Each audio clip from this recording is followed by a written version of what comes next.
মুত্তাকিদের তিনটা গুণ এই আয়াতের মধ্যে আল্লাহ তাআলা বলছেন। এক নাম্বার গুণ হলো যারা উদ্দেশ্যের প্রতি বিশ্বাস স্থাপন করে, দুই নাম্বার গুণ হলো যারা নামাজ প্রতিষ্ঠা করে, তিন নাম্বার গুণ হলো আমি আল্লাহ তাদেরকে যা দিয়েছি সম্পদ, ওই সম্পদ থেকে যারা ব্যয় করে। তৃতীয় নাম্বার গুণটা একটু খেয়াল করেন, আল্লাহ বলতেছেন, আল্লাহ বলতে পারবেন তাদের, আল্লাহ বলতে পারতেন যে তাদের যে সম্পদ আছে এই সম্পদ থেকে যারা ব্যয় করে। আল্লাহ তাআলা এই কথা না বলে বলছেন আমি আল্লাহ তাদেরকে যে সম্পদ দিছি ওই সম্পদ থেকে তারা ব্যয় করে।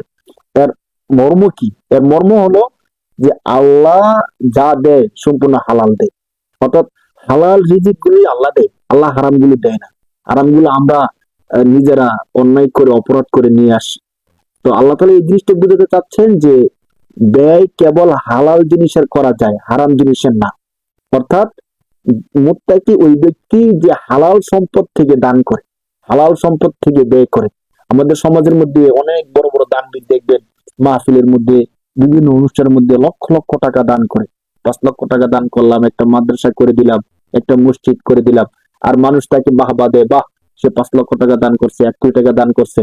তো সে যখন দান করে সে চিন্তা করে যে এবছর তো আমি যে ব্যাংক লোন নিছি বা আমার সুদি টাকার মধ্যে 20 লাখ টাকার সুদে পাইছি, তো 10 লাখ টাকা মসজিদে দিয়ে দিলাম। হ্যাঁ, তার কাছে তার গায়ে লাগানি টাকাটা দান করতে।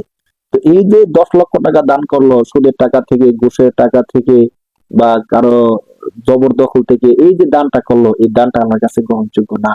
এই আয়াত এটা প্রমাণ। আল্লাহ বলতেছেন মুত্তাকি হলো তারা যারা আমি আল্লাহ যা দিয়েছি অর্থাৎ হালাল রিজিক, ওই হালাল রিজিক থেকে যারা ব্যয় করে। তো হালাল রিজিক ছাড়া যদি আমরা হারাম থেকে ব্যয় করি, এই আয়াত বলতেছে যে না, তার দানটা গ্রহণযোগ্য হবে না।